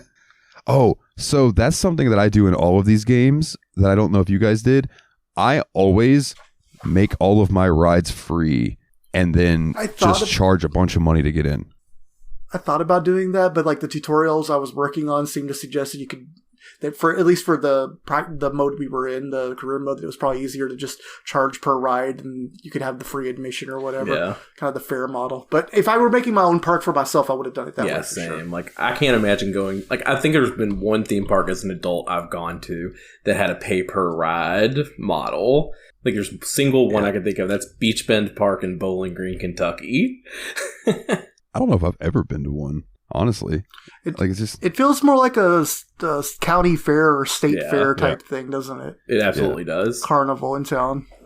Now, you have people like my buddy's son, who's also named Dalton, actually. He plays Planet Coaster, and he will charge a fee to get in, fee to get on his rides, and if you want to take a piss, it's 10 cents. So, like, he makes bank in that game because he charges for everything. Like, and straight up, every one of his bathrooms, it's 10 cents. And like, I said, what? And he goes, oh yeah, and if I make a ride that makes him extra nauseous, it's $1. But the bathrooms buy those. And I'm like, you're a fucking evil genius. And that's why you are rich in this fucking game. Yeah, I saw a guest go into one of the bathrooms and come out, and she was like, I sure am glad bathroom block number 28 is free to use. And I'm like, Guadalupe, I am not as horrible a man as you think I am. Now go ride my $50 carousel. That was another thing, too, is I would, like, my parks, I always started with placing all of the coasters that I wanted. So I took up all the big room, and then I started filling in space with rides that are like the carousel or like the roller coaster that's just the circle that you just go into the loop, or, you know, the octopus arms. There's all kinds of rides in this game. That seems like it'd be a really fun way to play the sandbox mode. Just build a bunch of the big ass roller coasters and stick all the little stuff in between since you have unlimited funds. That does seem like it'd be a fun way to play it.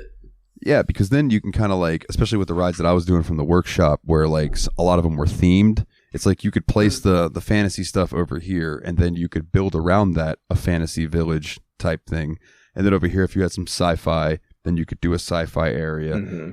You know, it's easier to build around those big-ass coasters than to build the village and try to build the coasters around that. Yeah. If that makes sense. Yeah. Have like your marquee ride of this area of the park and then theme the rest of that like area based on it. Yeah. So did you spend much time, Dalton or Willie, building custom coasters yourself, or did you mainly stick with the laid out plans that were already existing? I'm a plans man. Yeah, I was not good at building the custom coasters. But one thing I thought was really neat about it was they did have the ability to have some things like you could use a stock loop in it and paste the loop in while still building it around the rest of the way you wanted it to. But I felt it was kind of difficult building the coasters. Like, I'd like to spend some more time with it. Today was the first day I built my own full custom coaster that didn't have a Terrifying rating, and I was actually really pleased with it. Like, right before we recorded, I showed you guys, and we did like a POV cam of it. I used the stock loop, the stock barrel roll, or the stock corkscrew, and like a stock divey, loopy thing. I don't remember what the term was for it. But like, I built the rest of the path myself, and I thought it looked pretty fun. I mean, it was really simplistic compared to a coaster in real life, but like, you know, I was using the grid snap and not trying to do weird angles, and I don't know, I had fun with it. Nice. Yeah, Willie made a coaster with 4 loops, and he said, "Guadalupe, come ride my Guadalupe." Oh, damn it. Post like that the- one in Oh my hashtag God. dad jokes. The custom building, though, I've seen people do it in videos. It's wild. Like, you can like adjust your banking, Mm-hmm. and like, as if it's like, oh, I want to decrease speed. Okay, I'll bank and raise it a little here, so you go around this little curve, but really you're just cutting speed. And I'm like, how the fuck? Like, y'all are way more in depth than this than me. Like, these people in these videos are fucking crazy. And I already forgot his name, but the guy that you mentioned was absolutely one of them. Yeah. Much like Kerbal Space Program, I feel like there's the way fun idiots like to play the game and the way people that understand physics play the game. Yeah. And I am not on team physics. Yeah, no, not at all. Not at all. Me either, man. Me either. Like I said, my favorite part was going through the workshop, finding really cool rides, putting them down, and then hitting test and riding them. So I didn't spend much time looking through the workshop. What did you fellers see when you did? I was investigating that a little bit before we came and was delighted. I just searched Kentucky Kingdom, which is the name of my local theme park, and I wanted to see if people recreated any of the rides. And I found recreations of T3, Kentucky Flyer, Thunder Run, Lightning Run, Storm Chaser, and even like the roller skater, the kiddie coaster we were talking about earlier on the Patreon section, and even former rides that got moved. Like there was a Chang in there before it became the Green Lantern over at Six Flags. God, where is it? Six Flags Great Adventure. Nice. That's really cool that somebody spent that much time building out these local rides. Like, you have to think it was somebody that either is a roller coaster enthusiast that just knows every single roller coaster in the country, or somebody from our area that was just really down and about those roller coasters. Doing a bunch of little reading about roller coaster people over the course of this last couple of weeks, because I ended up looking up like POV rides on YouTube of people showing off all these coasters, including like, you know, ones at our local park that opened after we stopped going. And like the roller coaster people are kind of a really intense fandom. They will drive 7 hours just to get to a ride that they think looks promising, that's like not one that they have where they live, or even just, you know, just a novelty to them. Yeah. I mean, I love roller coasters, but I don't know if I'd drive 8 hours for one, unless it was like we were like making a thing out of like a park trip and it was going to be a weekend thing, you know, that kind of. Yeah, for sure. And I just think that's so fascinating, like how all these different communities exist for all these different hobbies. Like, I love that the internet's gotten these people together like that. There's people that are just this passionate about roller coasters. Now they have this whole community that they can talk about their passion to. Like, it's such a cool, like, there's a lot of things that suck right now, but there's some cool things about the time we live in. Yeah, for sure. Yeah. Just like that information being free, people being able to share and stuff. It reminds me of like hobbyist groups back in the day when they'd have to like go to conventions to spread information, or like have mailing lists and stuff, or even like internet web rings. And now they have like Wikia and things like that, and they can really centralize their information and share. And I don't know, it just seems really cool that kind of passion still animates people over topics that you would think are a bit fringe, because I mean, obviously the roller coaster advocates say a lot of these people have to be grown adults and stuff, and yet they aren't they're not being told like, oh, you know, rides are for kids. They're just like, hey, this is what we love, this is what we're into. We're grown adults talking about PC games on the internet, baby. Yeah. Truth. So I while y'all were talking, I pulled up my workshop from Steam just to read through some of the ones, or I was, you know, scrolling through. Some that jump out to me, the Donkey Kong one. Did I show you guys that? I don't think so. So someone had created a massive TV, right? It looks like a big CRT TV with switches on it and everything. And let's see if I can take this picture and copy it to our chat real quick, just so you have a general idea of what I'm talking about. So they built a coaster inside of this TV. Whoops, I hit the wrong button. And it looks absolutely insane. I don't know how else to describe it. Hold on. I'll send this and then maybe you guys can help me out. Why, I'm not trying to send the Alto Music link. Why is it doing this to me? My goodness. Golly gee. I know what I'll do. I'll just be cheap and I will do that screen capture thing that I learned from Nate. There we go. Beautiful. So it's like a giant ass TV. Oh yeah, I think you did. That is so cool. That is so dope. And they gave the aesthetic of Donkey Kong, but it's one of those coasters where like your feet dangle, but also you might be upside down for half of it, like as it goes through, and it kind of like winds just down the TV, kind of like you're playing through a game of Donkey Kong. Yeah, that's really cool. It's just This shit heavily reminds me of that one big scene from Super Mario Odyssey. Oh yeah. Holy shit, that was such a cool part of that game. Oh yeah. Yes. Some other ones that jump out at me is like the Intergalactic Battle, which was a dueling coaster. Oh, sick. And I know you posted some of that Star Wars stuff that you got on the Steam Machine Discord already. That was really cool. Yeah, what I need to do is do a screen capture run through of some of the rides that I had gotten, because some of them are so fucking cool. Superman, the Ultimate Flight from Great Adventure, Six Flags. Nice. I had that one. Nice. I had a Finding Nemo roller coaster that was actually really awesome. Some of these rides though that people have made are dark rides. So like I wouldn't have thought of making a dark ride. That sounds really cool. Like a Space Mountain type thing. Exactly. I'm looking at over here, like my camera's over here. Yes, exactly. The one in particular that I wrote was called Dragon Blood Manor, and it was like a haunted house type ride. Think Disney's Haunted Mansion style, right? With triggers that go off that have ghosts and everything happening when you're going through it. Another one of the dark rides, I can't remember the name, but the way it's built is it's got a building and then a giant, what looks like an asteroid where the actual ride is, right? Mm-hmm. You put that underground, so like all you see on top of the ground is the building with the entrances to go into the ride, and when you actually ride the ride, that shit happens underground in this ball thing, and it's so That's so cool. Like, because I remember I was looking through stuff, and like I know that there was features where you can mess with the terrain and build tunnels through things, and I was way too intimidated to try to do any of that myself. But I can just imagine building a roller coaster that goes through a giant cave, and that just seems so badass to me. Yeah, there were people that did rides where they would take the rock scenery and build their own caves. That's so that cool. the ride would go through, and we haven't even touched on this game's got water rides and stuff too. Oh yeah, so. You know, there were a couple rides that I had. One in particular that somebody had made was the craziest fucking thing. It's one big ride when you place it, but there are 3 rides within it. There's a track ride where you're riding cars through it. There's a roller coaster that runs through it, and there's a water ride. And like there are points in all 3 rides where you see the other ones, but it's all going on in this one big scenery area, and it's the coolest fucking thing. People are way more creative than me. Yeah, I mean, I could think of really cool stuff, but when I sit down and do it, I don't know.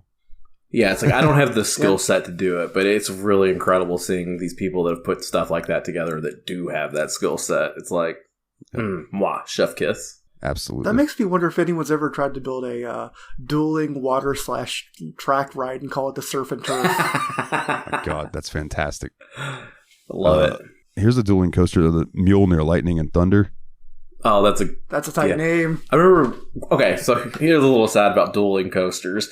We had one at Kentucky Kingdom when we were growing up that was called the Twisted Sisters, and it was like a pretty cool ride where there's like, I think it was a pink one and a green one that would kind of intertwine on the tracks and stuff, and it was just like a really cool ride. And then they got sued for the name. Oh. They should have changed it to Gianna Sisters Twisted Dreams. That's good. That's so good. So I want to send you guys one more thing, okay? This was from the workshop. I will describe it after they see it because I would like to hear their reaction before. So this is a bathroom. Okay. That someone built. Okay. It's sending right now. Oh my God. I love that. That's genius. It is the little plop of horrors. It's so good. And it's Audrey too and all that. And basically the way it works, Audrey number 2. Hey. Oh, there it is, boy. You see the way the concrete's kind of above the ground. What you do is you just sink that to make it level, and then you just do your path through the door and then through the inside, and then at the very back there's a bathroom that you would connect the path to. Okay.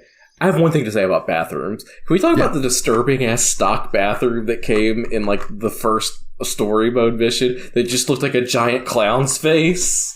The clown. Yeah, the clown one's weird, man. I would randomly place that and then later on be like, no, that doesn't fit. I'd replace it with like a fantasy village one or something. It's like, I don't want to walk into Bozo the Clown's mouth to take a piss. I mean... Don't you want to get a grand prize game going? Try to get that crisp, clean, new $50 bill? I had to... That 5-6 urinals and gotta get a little splash in each one. I had to pee in a clown's mouth once. I don't want to ever have to think about doing that again. Oh, Lord. No, I'm just kidding. We all float down here, Dalton. You'll float too. Speaking of, your eyes are floating, kid. Piss in my mouth. Oh, Jesus. I'm sorry. Lord, I apologize. Oh, man.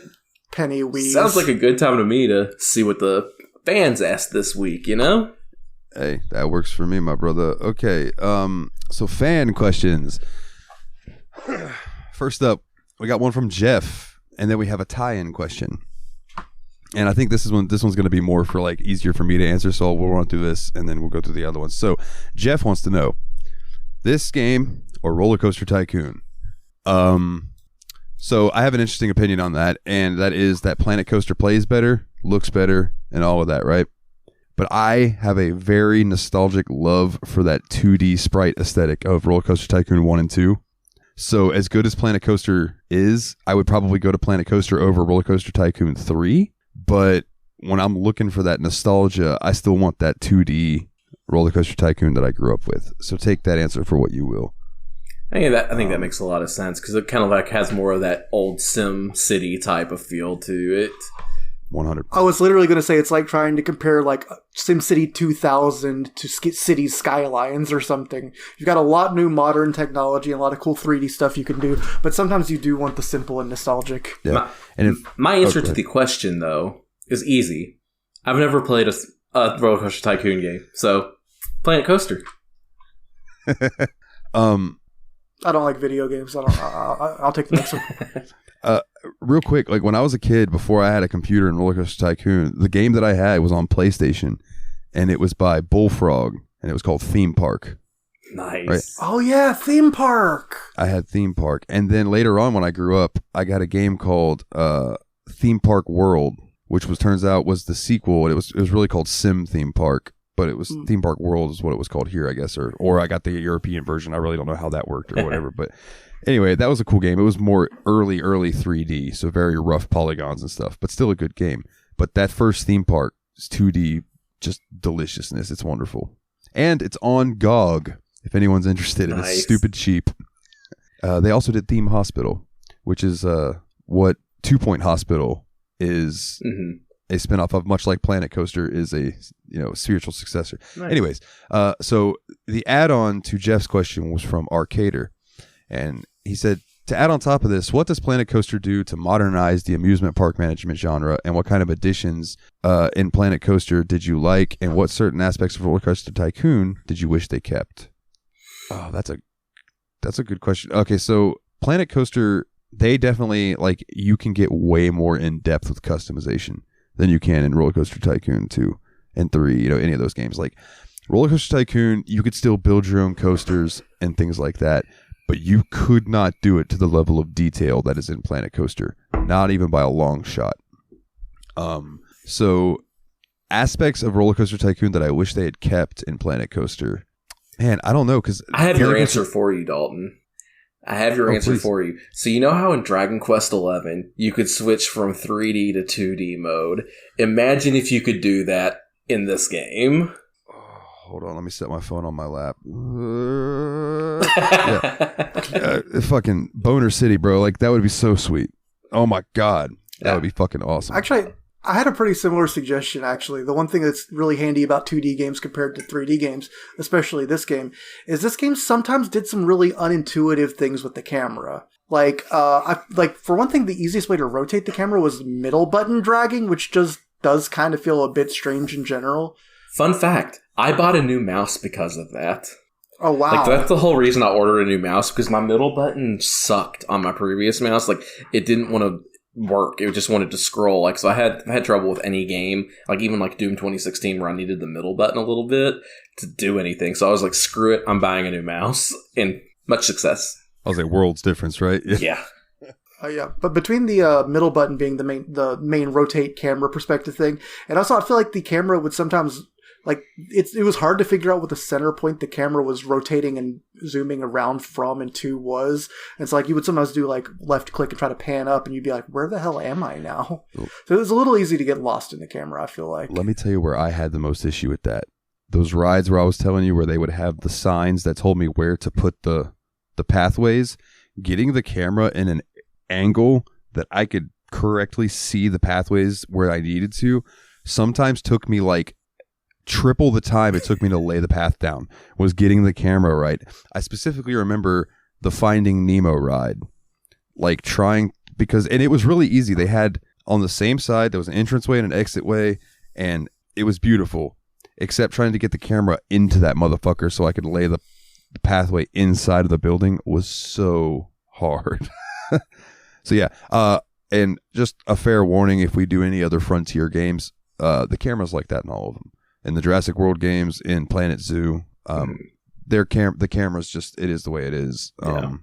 But they have, like, Frontier has this style of game pretty fucking down pat, because this game's great. You can go listen to our episode on Planet Zoo. That game was great. I'm sure we'll cover Jurassic World Evolution, because I know we all like dinosaurs. At some point, we'll play that. That game's fun as fuck, too. And I do want to say that even though we're criticizing the camera, this is from a jumping in perspective.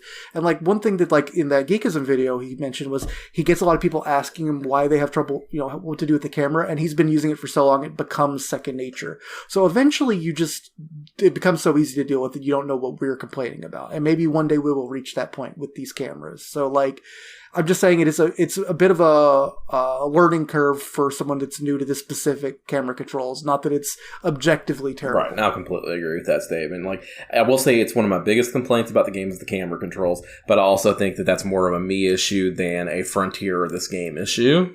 Yeah. What do they call that? The user problem with the user, not the interface, or something like that. I don't remember. Problem exists between keyboard and share. Yeah, there you go. All right. Next up, Adam. What do you think makes a good roller coaster in real life? So there's a couple answers to that, because I think there's two things that really make a good coaster, and they're for two different types of coasters. One is all the flashy, dramatic flair outside of the actual ride itself.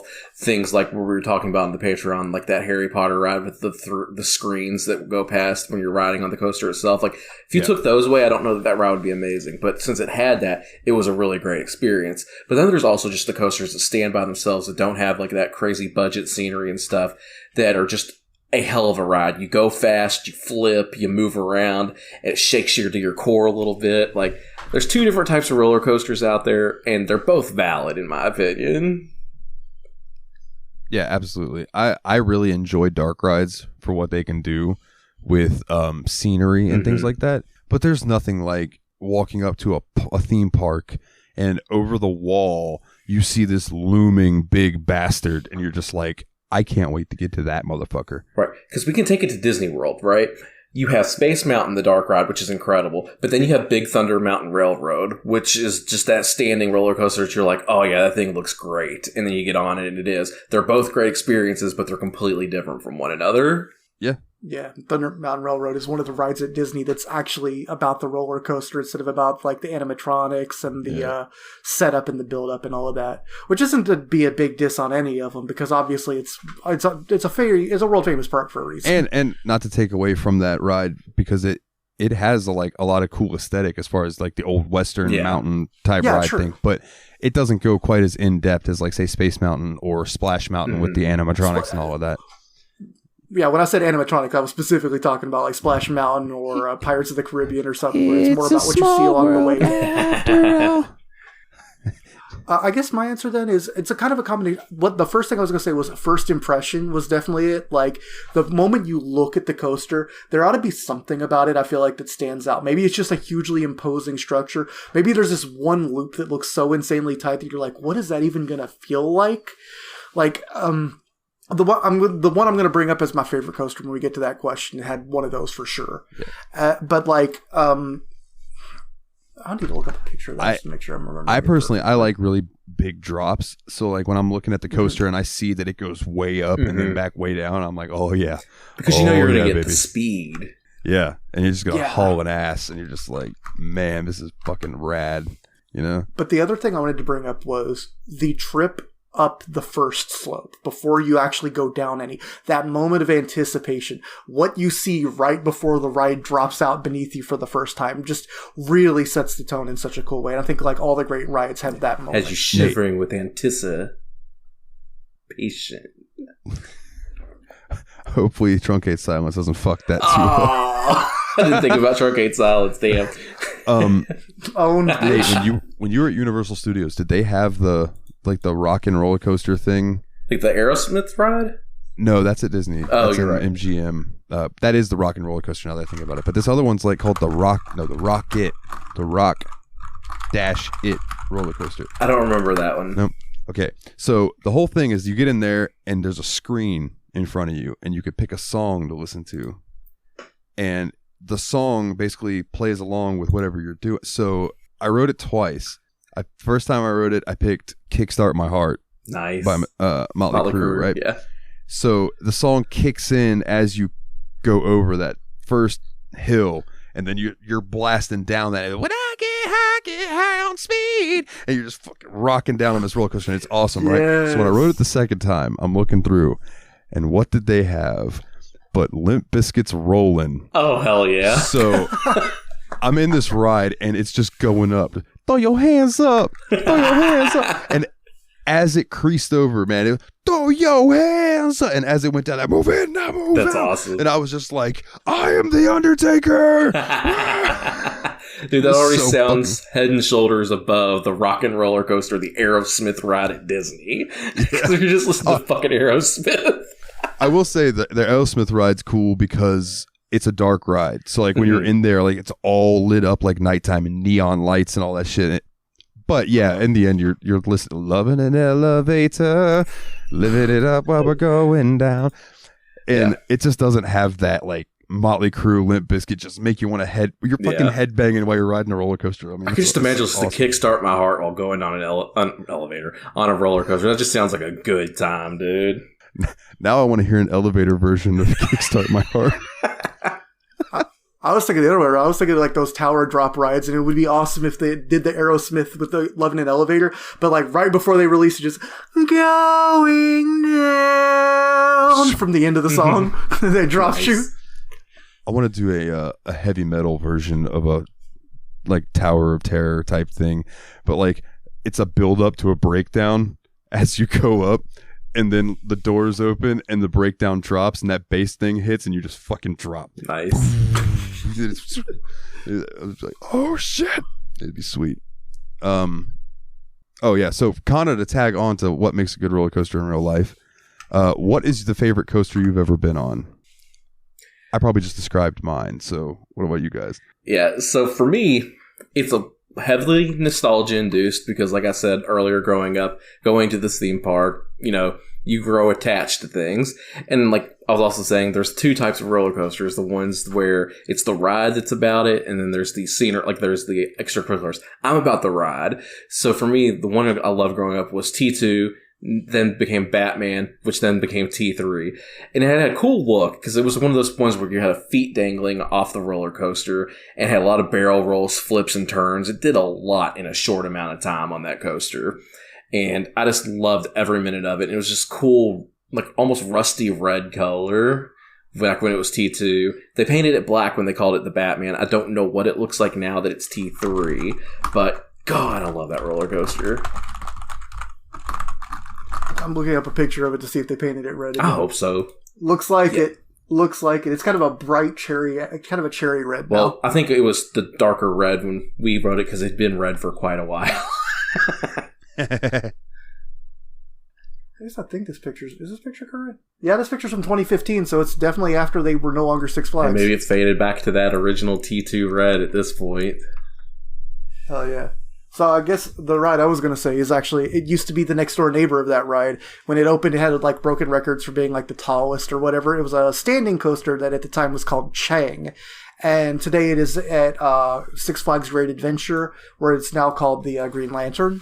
And they repainted it green, except it used to be painted all yellow. They left the first loop yellow, though, which I think actually looks really cool now. Like, because A, it's a nod to the original thing, but it also, like, in the Green Lantern cosmology, yellow symbolizes fear or whatever. So first you have to overcome that fear loop before you get into the huge next loop.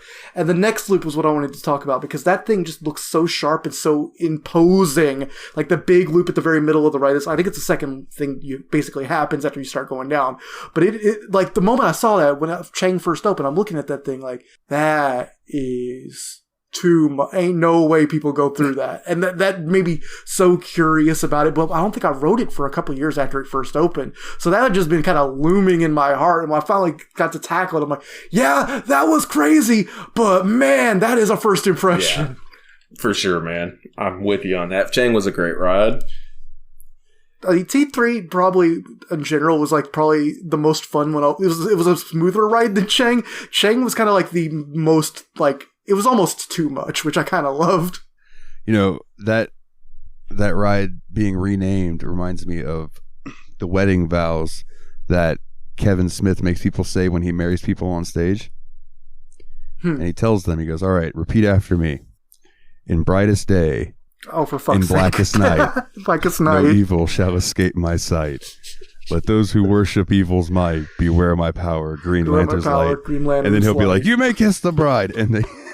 But the thing is he's a legit like priest or whatever, so like that's his ceremony. They're literally married with the Green Lantern thing. It's just wonderful. Nice.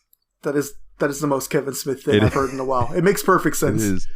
I can think of one more ride that I love before we move on. It's at Epcot, right? You know how Epcot has the area with all the different countries and stuff where you can check out their different areas. Hell yeah! So there's an area for Norway. The troll ride. The troll ride. Holy shit, I loved that thing. Because all I remember about it as a kid is there's like a lot of water and you're like in this thing and you go to the end and you stop and I don't remember what you're looking at. And it might have been a troll.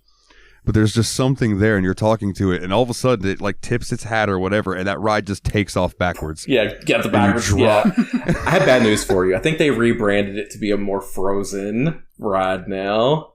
Well, if it's still the same ride, I'm all right with that. I like Kingdom Hearts, so I'll just be like, this is a Kingdom Hearts ride.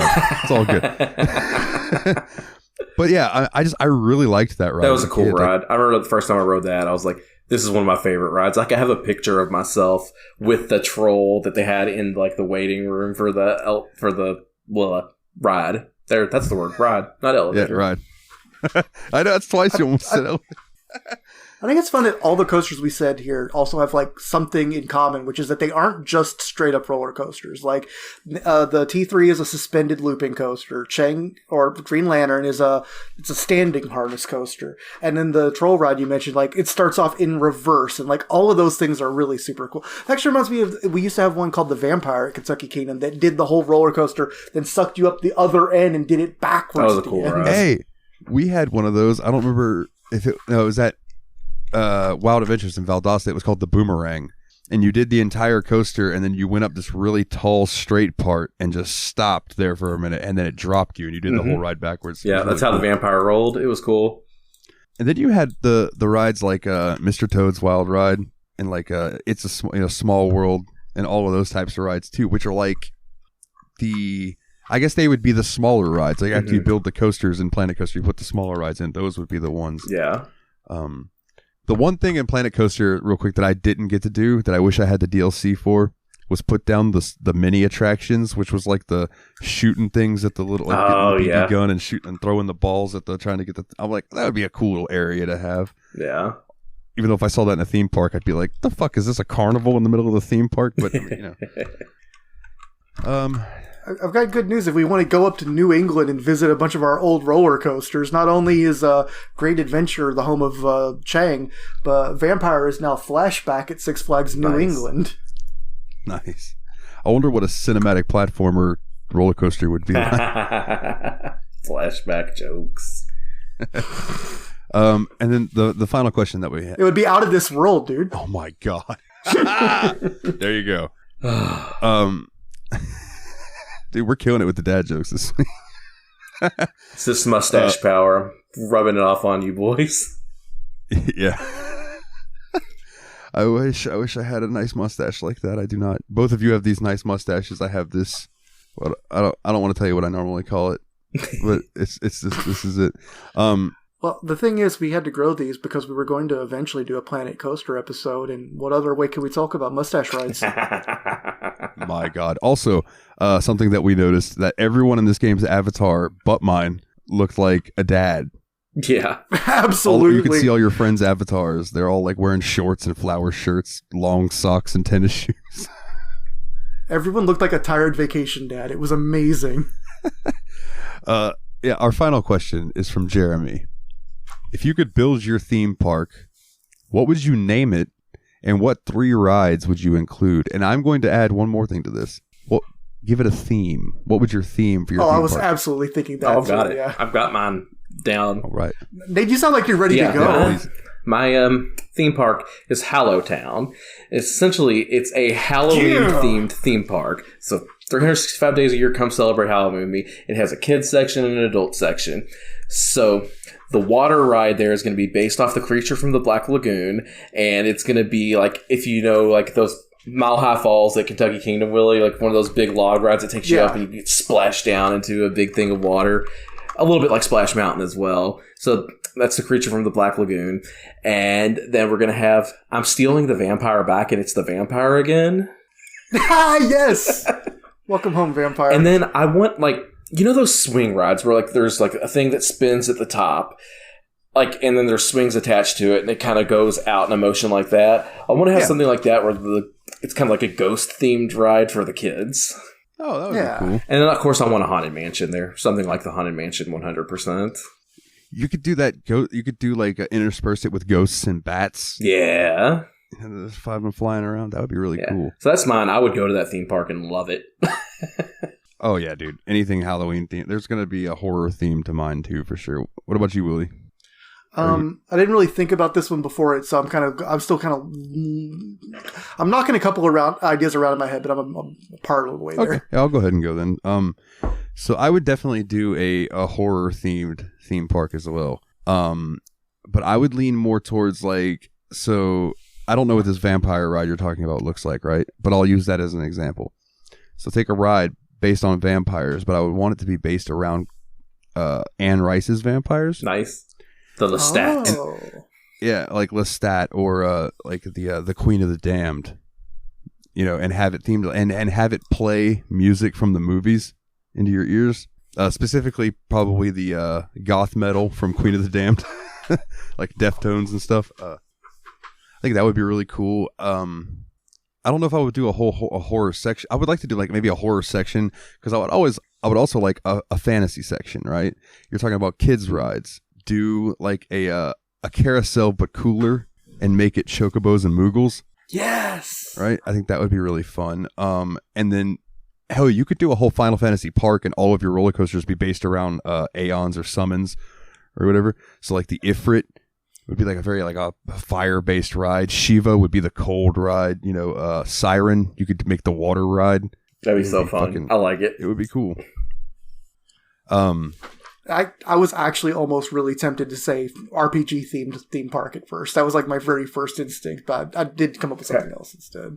Do you have one more ride, or did you say them already? Let's see.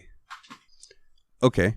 So you've given us the Moogle carousel. You've given us the stat, the kind of Lestadian, the Lestat. Okay, so another one for the fantasy place because I think I would do horror and fantasy because I can't think of a third that would be really fitting with the things that I like, unless there's like, because I feel like the goth area that I would want would also be in the horror area, you know what I mean? So like let the gothic Victorian stuff live over there. But so in the fantasy world, do an old-fashioned big ass wooden coaster, right? And theme it for the classic, man. Theme it after Dragon Quest. Nice.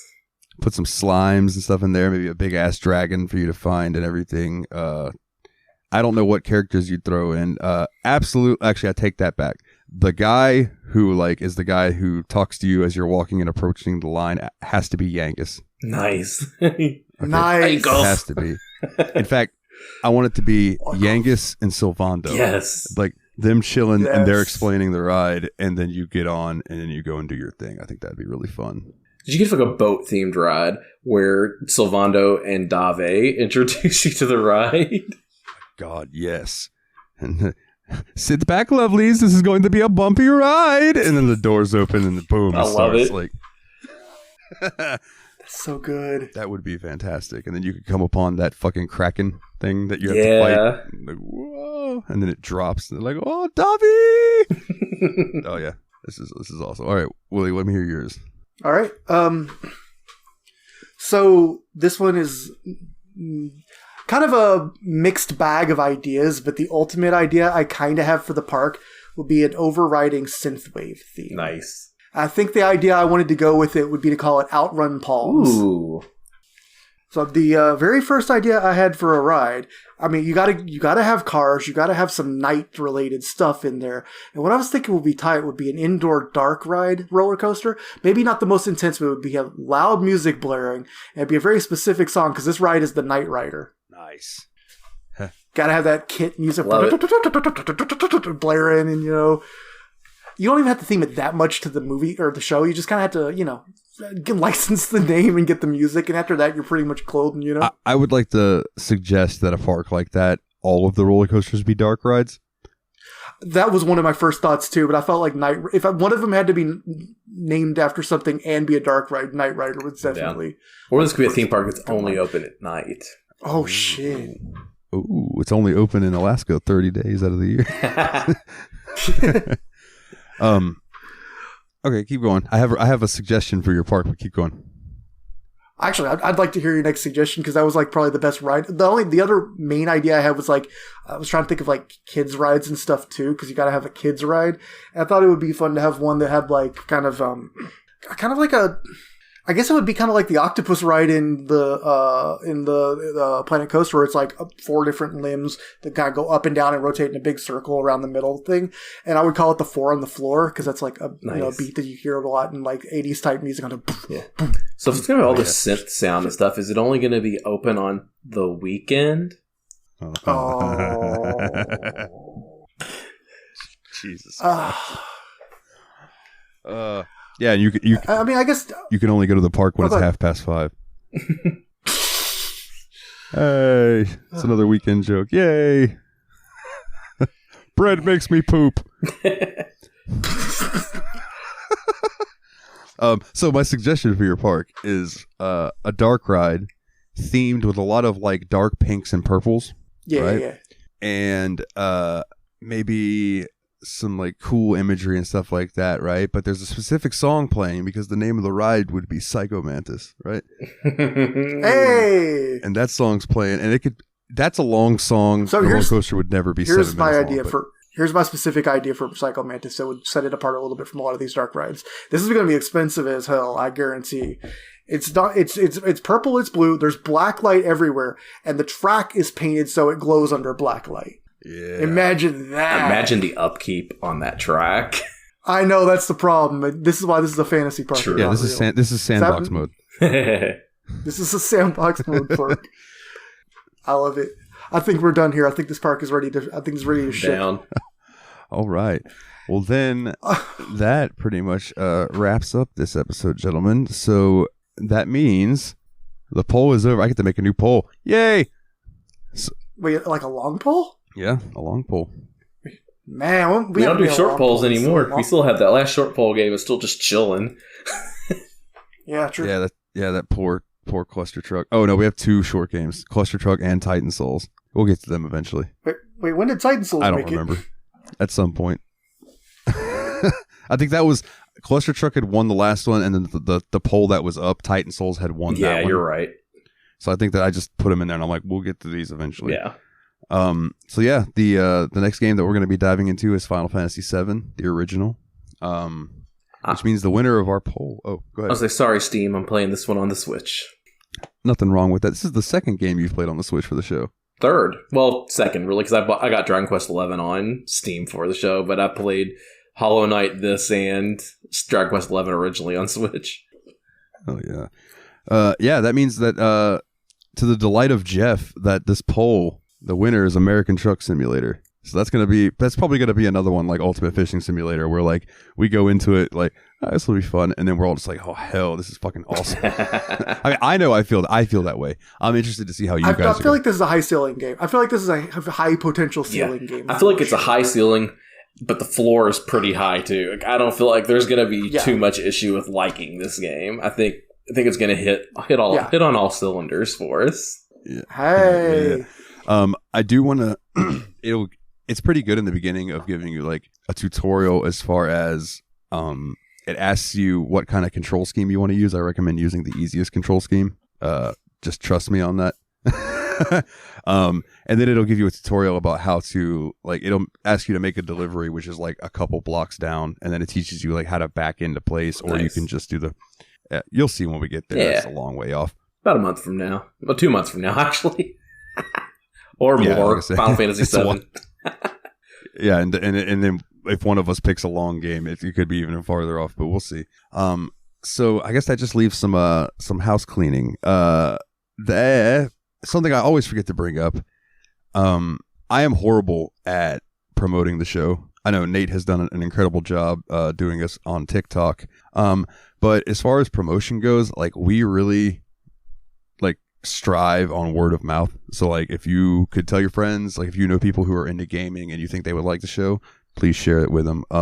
If you would leave us a review on iTunes and Spotify, specifically iTunes, that'll help us a lot in the algorithm. Set our show to download weekly onto your mother's phone. She'll never know the difference. She doesn't listen to podcasts. It'll just start taking up space, but we'll get a download. You know, it's fine. Absolutely. I 100% back that. Do it to your grandparents' phone too. Do it. Hack your mama's phone tonight. And with that stuff out of the way, if you would like to come join our Discord, where you can chat with us, chat with all of our lovely Discord members, and vote on the polls, that is bit.ly/TSMP Discord, all capital letters. If you would like to support the show, you can go to patreon.com/The Steam Machine Podcast. Just $1 a month will get your episodes early and soon, possibly ad-free. Haven't decided that yet. And then, oh God, I clicked out. Okay, there it is. Okay, thank God. Whew. I closed my notes there for a second. I was like, oh no. I would like to give an extra special shout out to these patrons who donate $10 or more a month, and that is Nate, Sir Cogsworth, the 7th of Juniper, Jeff, the original expendable, Mr. Syllable, old Jeffy Lube himself. I gave him another nickname on the Abs Pod, and I don't remember what it was, so it's gone to the ether unless somebody remembers. And then Eraser Adam, shout out to his podcast, Revival and Extinction. Also, some other shout outs. Shout out to Yabs Pod, yet another BS podcast. This podcast that me and my buddy Jeremy do together each week, just talking about random bullshit. Also, shout out to the JRPG Report, is a show that I do that is a weekly JRPG news show. So if that's your type of thing, check that out. That show is also safe to listen to around your kids. I keep it family friendly over there. If you want a shirt, you want underwear with our logo on it, you want anything with our logo on it, tsmpproductions.threadless.com. And if you like our show music, pop over to nilethenightmare.bandcamp.com and you can get my music there. I did just release a new album, The City of Wind and Stars, if anybody is interested in that. It's gotten from the couple people who have listened to it, they like it, so yeah. And if you'd like all of that, all links to all of that shit, and you don't feel like typing any of that in, it's bit.ly/The Steam Machine Podcast, capitalized phonetically. All the buttons are there to find any of that, including the stuff Nate's about to mention. So Nate, go ahead, sir. Yeah, you can follow me on Twitch, Twitter, and TikTok at TurtleBearMan. Thinking about streaming again sometime soon. We'll see about it, you know. Also, just want to give a big shout out once again to Geekism on YouTube for all the great tutorials he did for this game. Y'all should go give him a subscribe on YouTube. Yeah, he has this whole beginner's playlist, but I think the one that was really helpful for us was, there was two called Starting Out Beginner's Guide number 1 and Write-In Staff Management Beginner's Guide number 2. And both of those were really helpful videos. Well, yeah. Will, you got anything you want to plug, sir? Yeah, I mean, it's just something I kind of ran into while doing some research for this episode, looking up some info about, where are they now as of my local roller coasters. I just highly recommend anyone who has some nostalgia for their local theme park, if it's still in business and people might be taking photos of it and stuff, is hop on YouTube and search the name of your coaster with POV after it and see if you can find just video of someone riding your old coaster, because I'll tell you, it brings a mean nostalgia back to see those things moving again. You know, those POV rides really do. I mean, just watching it, you somehow get some of that thrill back, even if you don't feel the G-forces yourself. Like, it's a much more visual medium than you might expect. Oh, well, hell yeah, dude. I never thought about that, but I did ride a roller coaster in VR. That was interesting. Mm-hmm. On YouTube. That sounds 360 I might have to videos. try I'd love that to out. check that out. You should. That's a good idea. I'm telling you, if you have VR, if you're listening, and go on YouTube, look up 360 videos, and just watch them in VR. They're so fucking cool. I did one where you ride on a balloon that they let go that has a camera on it, and you just ride it out of the atmosphere until the camera died. It was cool. Yeah, some of that 360 video stuff's crazy. It's stuff you wouldn't expect either. Like, even though I don't have VR, I've watched a couple of them just, like, you can do panoramic on your phone sometimes, Yep. like, circle that around and stuff. And one I found that was really cool was one where it was, like, the setup to the game show QI, and it just showed, like, the host working the audience before the show coming in, and you can see, like, all the angles of, like, the audience view that you don't get to see, and then turn around and see, like, the stage set up and where the people come from when they come in from off stage. And it kind of adds this neat behind the stage, you know, footage to, you know, just little cool stuff like that. Yeah, they're definitely, like, worth your time. For sure. All right, gentlemen. Well, if that about does it, then I guess that we'll get on out of here and start preparing for some Final Fantasy VII. This guy are sick. So I guess that's going to about do it for this week. For the Destructo Bros, my name is Dalton, and as always, guys, Leave 6 inches for Jesus.